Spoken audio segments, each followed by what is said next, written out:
आरज़ू मेरी ऑब्जर्वेशन पिछले कुछ दिनों से खान साहब की तकरीर से लेकर आज तक, एक तो खान साहब ये बिल्कुल क्लियर नजर आ रहा है कि खान साहब फैसिनेटेड बाय जुल्फकार अली भुट्टो और जुल्फकार अली भुट्टो बनने की कोशिश भी कर रहे हैं वो मुसलसल। हालांकि इनको ये अंदाजा नहीं है कि 21st सेंचुरी है और आपने ये जो जलसा है ये सियासी नहीं था, आपने मजहबी जलसा किया। आपने एक तो इसका नाम अमर बिन मारूफ रखा और उसके बाद आपने ऐसे ऐसे बनवाए पोस्टर कि ये सियासी जलसा नहीं था, मैं इसको कहूंगा ये मजहबी जलसा था। आपने लोगों को मजहब के नाम पर ब्लैकमेल करके इकट्ठा किया। दूसरा उसमें भुट्टो की इस वजह से कि इसी तरह भुट्टो साहब ने आज से 40 साल पहले रावलपिंडी में एक जगह खड़े होकर उन्होंने भी जेब से एक लिफाफा निकाल के लहराया था। तो सबसे पहले तो मेरा इतराज ये है कि 21st सेंचुरीज में सुपर पावर्स जो है वो लिफाफों के जरिए वो लेटर्स में लिख के धमकियां नहीं देते, वो उस पर एक्ट करते हैं उस पर। और एक्ट उन्होंने किया था। $55 मिलियन का टीका आप अभी रूस से वापस नहीं पहुंचे थे तो लग गया था। और उसमें देखें आज के दौर में मेरा ख्याल है सैंक्शंस में भी रिटर्न नहीं भेजते होंगे, तो शायद आपने तो खैर कौम को बेवकूफ बनाना था, बना दिया।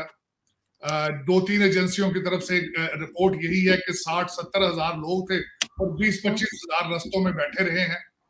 इससे ज्यादा लोग नहीं थे। और इसमें आरजू मैं आज ये बताऊं कि ये सरकारी हुकूमती जलसे जो होते हैं इन पे बिल्कुल मेरी नजर में इनका कोई स्टैंडिंग नहीं होती। दो वजूहात, एक तो लाहौर से ये खबरें आई कि 7-7 हजार रुपया लेके लोगों को बसों में बिठाया गया। एक बस का खर्चा 5 लाख रुपया था। इस वक्त ये भी एक क्वेश्चन है कि ये पैसा कहां से आ रहा है। फिर हुकूमती मशीनरी इस तरीके से चली है कि इन्होंने एक ट्रेन चलाई पहले, फिर उसके बाद ये कि जो हमारे इंटीरियर मिनिस्टर शेख रशीद साहब, उन्होंने रावलपिंडी से रैली की क़यादत खुद फरमाई। तो इससे बिल्कुल क्लियर नजर आता है कि इसमें हुकूमती पैसा और हुकूमती असर रसूख और पूरी मशीनरी का इस्तेमाल हुआ है, जो कि इंतहाई क्वेश्चनेबल है। फिर इन्होंने उस जलसे में कई ऐसी चीजें करी कि वो मेरा मकसद नजर आ रहा था कि खान साहब बिल्कुल उसी पॉलिसी पे काम करेंगे जो वो शुरू से कर रहे हैं कि अगर मैं नहीं तो कुछ भी नहीं। तो वो पाकिस्तान की कुर्बानी देने तक भी दरेग नहीं करेंगे।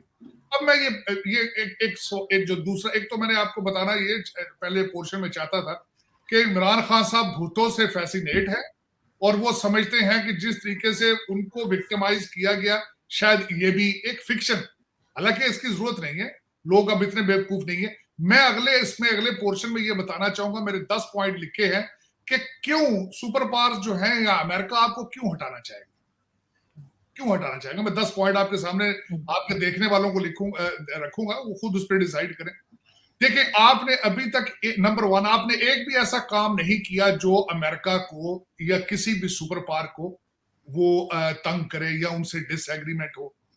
आपने मेरा और दूसरा, अगर अमेरिका का इस एरिया में इंटरेस्ट होता इतना तो अफगानिस्तान से क्यों जाते वो अपना इस एरिया से हो चुके हैं और वो उन्हें यकीन हो चुका है कि इस रीजन में उन्हें सिर्फ एक ही कंट्री बेहतर सर्व कर सकता है और उसी पे रिलाय कर रहे हैं, वो भारत है।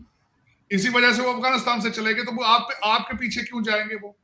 दूसरा उसमें ये बात थी कि आपकी फजाई हदूद को वो खुलेआम इस्तेमाल कर रहे हैं। आपने डेफिनेटली नॉट कहा और उसके बाद हमारे फैज हमीद साहब ने भी कहा कि उन्होंने अड्डे नहीं मांगे थे और उसके बाद ये कि आपके एनएसए साहब ने भी फरमाया था कि उन्होंने अड्डे नहीं मांगे थे। आप वो कहते हैं कि बेगानी शादी में अब्दुल्ला दीवाना, अगर कोई बुलाए ना बुलाए, लेकिन आप ऐसे ही डेफिनेटली कह रहे हैं जी, डेफिनेटली नॉट। और दूसरा पॉइंट ये कहूंगा कि आपने सी पैक को बंद कर दिया जो कि अमेरिका की ख्वाहिश थी। चाइना ने इतराज भी किया था कि आप आईएमएफ के सामने हमारे मंसूबे ना रखें, लेकिन आपने अपने सी पैक की एक एक चीज उनके साथ डिस्कस की। नंबर तीसरा पॉइंट है कि कॉल कराने के लिए आप मिन्नतें तरले करते रहे। आपने सिर्फ मोईद यूसुफ साहब को अमेरिका से बुला के एनएसए इसीलिए रखा था कि शायद अमेरिका के आपके साथ रिलेशनशिप बेहतर हो सके, लेकिन वो आपको खास नहीं डाल रहे। चौथा पॉइंट ये है कि आज तक किसी गवर्नमेंट ने अमेरिका को इतना सर्व नहीं किया। आपने आईएमएफ के लिए कानून साजी तक की कर ली, तो वो क्यों आपको निकालना चाहेगा। आप तो बहुत सूट करते हैं। अब पांचवा पॉइंट उसमें ये था कि चाइना भी नाराज आपसे बैठा है कि अगर मेरा मकसद हो, आपने $26 बिलियन उनका लूट लिया है और वो अभी बंद पड़ा है। छठे नंबर पर रशिया आप गए ऐसे क्रिटिकल टाइम पे, वहां से गंदम ले आए जाके खैरात में वहां से।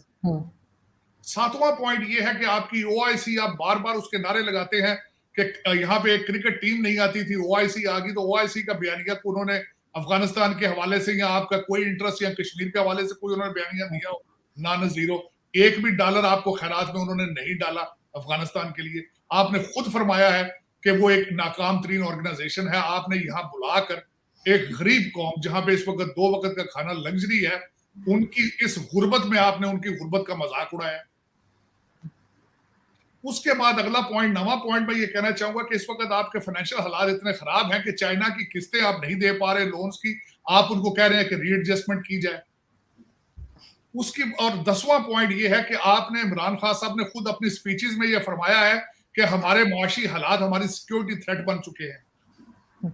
जो एक कौम बेचार, कमजोर, लाचार हो, आपका क्या ख्याल है उस पर सुपर पावर्स इतना टाइम जाया करेगी आपके रजीम चेंज करने के लिए? ये मेरा आखिरी क्वेश्चन है। क्या आप समझते हैं कि आप किसी के लिए थ्रेट हैं? आप सिर्फ थ्रेट हैं, अपने पाकिस्तान के लिए थ्रेट है और किसी के लिए कोई थ्रेट नहीं। This is my. सर, इनका कहना था कि मैं किसी को एनआरओ नहीं दूंगा, मैं किसी से दबूंगा नहीं, और जैसे उन्होंने अमेरिका और सबको कह दिया था, यूरोपियन कंट्रीज को भी कह दिया था कि जी एब्सोल्युटली नॉट और क्या क्या, लेकिन वो चौधरी परवेज इलाही के सामने जो है झुक गए। एनआरओ तो उन्होंने नवाज शरीफ साहब को भी दिया। असद उमर साहब ने कहा था कि कैबिनेट में इनकी मर्जी से बाहर गए। इन्होंने पीपल्स पार्टी को एनआरओ दिया क्योंकि वो सिंध में बिल्कुल इंडिपेंडेंटली वो अपना वहां पे रूल कर रहे हैं। एनआरओ की स्टैंप तो उन्होंने जेब में रखी हुई है। इन्होंने जुल्फी बुखारी को एनआरओ दिया, इन्होंने रिंग रोड पे हर किसको एनआरओ नहीं दिया, सिर्फ ये एक तकरीर करने के लिए, लोगों को बेवकूफ बनाने के लिए। वरना दो चीजें, खान साहब की राइट, जो इनकी पतलून की राइट साइड जो कमीज की, उसमें एनआरओ है और लेफ्ट साइड के अंदर आर्डिनेंस है सदारती। आरफ अलवी साहब से इन्होंने खाली पेपरों पे साइन करा के रखे हैं, वहां स्टैंप लगाते हैं, आर्डिनेंस निकाल देते हैं। ये गवर्नेंस है इनकी। वरना ये एनआरओ, ये लोगों के लिए ड्रामा।